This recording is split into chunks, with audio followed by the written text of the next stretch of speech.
Welcome back to the Deep Dive. Today, we are diving headfirst into a book that promises a kind of ultimate mental clean sweep. Rolf Dobelli's international bestseller, The Art of Thinking Clearly. So our mission today is to really pull out the core knowledge from our sources. We want to get a handle on why this book, the one that lists 99 different thinking traps, became such a global hit, and what makes its approach, its methodology so successful. But also, where do the critics say, hang on, maybe it's not perfect. It promises this shortcut to smarter choices, and well, we're going to unpack how it actually tries to deliver that. Right, and the central idea is incredibly appealing, isn't it? Dobelli basically says we're just riddled with these uncommon logical fallacies, these biases that constantly sabotage your decisions. We're talking about the really familiar ones, like, the sunk cost fallacy, throwing good money after bad just because you started something. But also the more subtle traps, things like the swimmer's body illusion. That's where you mistakenly think something causes success when it's actually just a result of it. Oh, right. And the core insight is that, well, you can't really fix a problem until you can actually name it, right? The book is essentially a dictionary of mistakes. But here's the really interesting hook fact our sources picked up on. This huge list. It wasn't originally meant for anyone else. It actually started as Dobelli's own private list, like a personal cheat sheet he made for himself, just to try and think more logically day to day. Okay, so let's unpack the person behind this list. Yeah. Let's start with Rolf Dobelli himself. So he's a Swiss writer and entrepreneur, and pretty impressive academic background, too. He holds an MBA and a PhD in philosophy from the University of St. Gallen. And it feels like that blend, business smarts and philosophical thinking that really shapes his work. Oh, absolutely. That dual background is, I think, crucial because it really informs how he sees himself. He doesn't claim to be a primary researcher, some cognitive psychology expert. Instead, he explicitly calls himself a translator. His aim isn't about creating brand new theories. It's about taking all this complex psychological research, the stuff often buried in academic journals or dense books, and making it completely accessible, immediately useful for you, the general reader. Yeah, that really comes through, that desire to simplify and connect. It's very clear in his writing style, which is quite breezy, lots of anecdotes. And interestingly, he was mainly a novelist before he shifted to nonfiction with this book in 2011. And if you look at the sort of wider ecosystem he's built, his other ventures totally reflect that interest in synthesizing knowledge and sharing it. Like, Right. he co-founded Get Abstract, the service that summarizes business books and articles for busy people. Right, yeah. And he also founded World Minds, which is a nonprofit that brings together thinkers from science, business, culture, basically to share insights. He's pretty much built a career around distilling expert ideas and getting them out there efficiently, which, makes him kind of the perfect guy to compile a shortcut list of thinking traps. Okay, let's zoom out a bit then. Talk about the intellectual landscape he was walking into.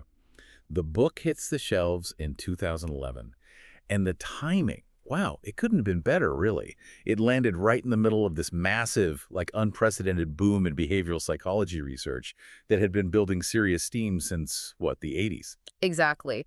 That decades-long buildup meant that finally organizations and researchers were collaborating across different fields, psychology, economics, even neuroscience. And this teamwork, this cross-pollination directly led to discovering and refining many of these subtle biases, these cognitive errors that Dobelli covers. The market was basically flooded with new information, but people were hungry for someone to just pull it all together. Right, and that's where the competition comes in, doesn't it? So Dobelli was apparently inspired after reading an early draft of Nassim Nicholas Taleb's Anti-Fragile. That came out a couple of years later, 2013. And then, of course, the big one, Daniel Kahneman's huge blockbuster, Thinking, Fast and Slow. That was published just a year after Dobelli's in 2012, exploring very similar ideas about cognitive mistakes. Yeah, the sources suggest the timing was perfect, but also, he was swimming with absolute giants there. Kahneman, Taleb. So how did he carve out his own niche against those massive books? Well, it seems he chose breadth, didn't he, instead of the deep dive that his contemporaries took. So while Kahneman focused intensely on, system one, system two thinking, really unpacking a few core biases in immense detail, Dobelli went wide. He covered an unprecedented 99 distinct fallacies. He sort of became the go-to guide for the sheer volume of potential mental pitfalls. But that breadth also led to quite a significant controversy, didn't it? Yeah. About the intellectual context. Dobelli is, like you said, open about the fact that the ideas aren't originally he's a translator. But in 2013, he faced accusations of plagiarism from Taleb. And that really sparked a huge debate about, where is the line between summarizing existing knowledge and just taking it. Exactly. And Dobelli's response was pretty critical here. He took the criticism seriously. He updated later editions of the book, specifically the 2014 edition, to include really extensive detailed citations and a full bibliography, basically showing his work, showing his intellectual debts. It highlights this fascinating tension, when you're simplifying knowledge for a mass audience who really owns the concept. Dobelli, in the end, seems to have opted for maximum transparency. Okay, now let's really focus on the method, the technique that drives the book. Since research seems pretty clear, there's no magic, step-by-step guide to always thinking perfectly logically. How does the book actually teach better decision-making? Well, he leans very heavily on this classical philosophical idea called via negativa. Now, that sounds quite academic, but for you listening, what's the simplest way to think about that? It's like a mental checklist of don'ts, isn't it? Instead of Yeah. teaching you positive steps to succeed, like how to be logical, which is maybe impossible to standardize anyway, Dobelli focuses on the negative space. Right. He teaches you what you absolutely must try to avoid, Right. those 99 logical fallacies. It's like navigating a minefield. You don't focus so much on where to step, but definitely on where not to step. Right. And this avoidance strategy is powerful because it's actually actionable for the average person, for you. Research shows our brains are kind of hardwired for these mental shortcuts, these heuristics. Trying to constantly override them is exhausting, extremely difficult. It's often easier to just recognize a familiar pitfall as you're about to fall into it And just sidestep it.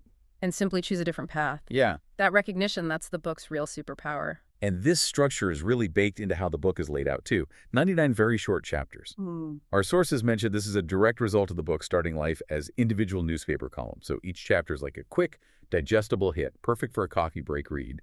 And he also deliberately uses the most well-known classic examples to illustrate the fallacies. It reinforces that goal of being a quick, easy guide to established ideas, not breaking new ground. But you see, this leads us straight into the biggest organizational critique.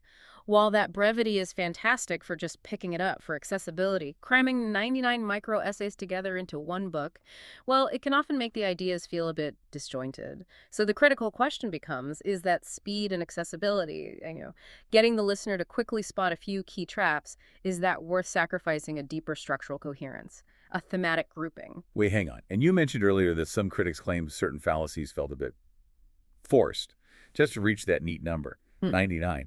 Doesn't that kind of undermine the whole idea of it being this carefully curated essential list? It absolutely raises that question. Yeah. Critics argue that, okay, sure, maybe all these fallacies ultimately stem from how our brains work, but sometimes the difference between, say, fallacy 51 and fallacy 52 felt so subtle, or maybe even a bit contrived, that they really should have just been discussed together. They kind of see the 99 chapter count as maybe a bit of a marketing hook, suggesting that the drive for that impressive breadth might have sacrificed some intellectual rigor and perhaps led to unnecessary repetition just to hit that magic number 99. It's like classic trade-off, isn't it? The list is appealing because it's this big number, 99 separate mistakes. But maybe that sheer quantity dilutes the focus a little bit. Yeah. Okay, let's look at the market reaction, though. Because whatever these intellectual debates, the book was just an absolute rocket ship, wasn't it? An instant success when it came out in German in 2011. It hit Germany's Der Spiegel bestseller list at #1 and stayed there for an incredible 30 weeks. It was the overall best-selling nonfiction book in Germany and Switzerland the next year, 2012. And it went on to be a top 10 bestseller pretty much everywhere, from the UK to South Korea to India. Just huge. Yeah, that success really underscores, I think, the deep public interest in cognitive science and understanding our own minds, and the need for simple, practical tools. Many readers consider the book absolutely required reading for anyone who wants to make more logical decisions.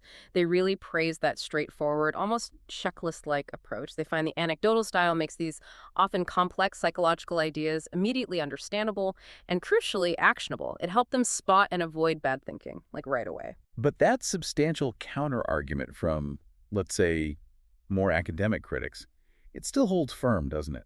They argue that the book's very simplicity is actually its biggest weakness, its fatal flaw, some might say.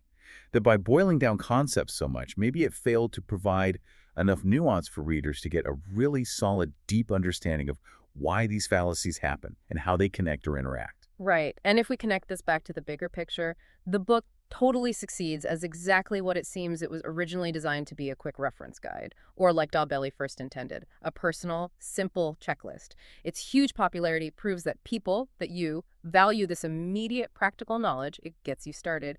However, for those looking for, let's call it intellectual mastery, the kind of depth you might get from someone like Kahneman, well, that simplicity and that extreme breadth inevitably come at the cost of that firmer intellectual grounding. The book definitely teaches you what to avoid, but maybe not always the deep why. So to sort of pull this tension together for you, Dobelli's book is this incredibly accessible global sensation. It offers a really valuable shortcut to making better decisions by focusing on avoidance on what not to do. But the critics caution that its very simplicity and its sheer breadth might sacrifice some of the necessary nuance you need for truly deep intellectual understanding. Yeah, the book's success is definitely a landmark moment. It clearly shows this huge public appetite for psychological insights, and it shows the enduring power of having a simple, nicely curated, easy to digest list of those common traps that, let's face it, we probably all fall into pretty much every day. It gave people an easy way in. So what does this all mean for you listening right now? Well, since Dobelli started this whole project as a private list, just a set of personal rules to help his own logical thinking, we'll leave you with this thought. What is the one intellectual pitfall, that one logical fallacy? Maybe it's confirmation bias, looking for evidence that backs up what you already believe. Or perhaps the halo effect, letting one good trait overshadow everything else. What's the one you recognize hindering your decisions today? And what simple personal rule could you create right now to start building your own private list to help you avoid it?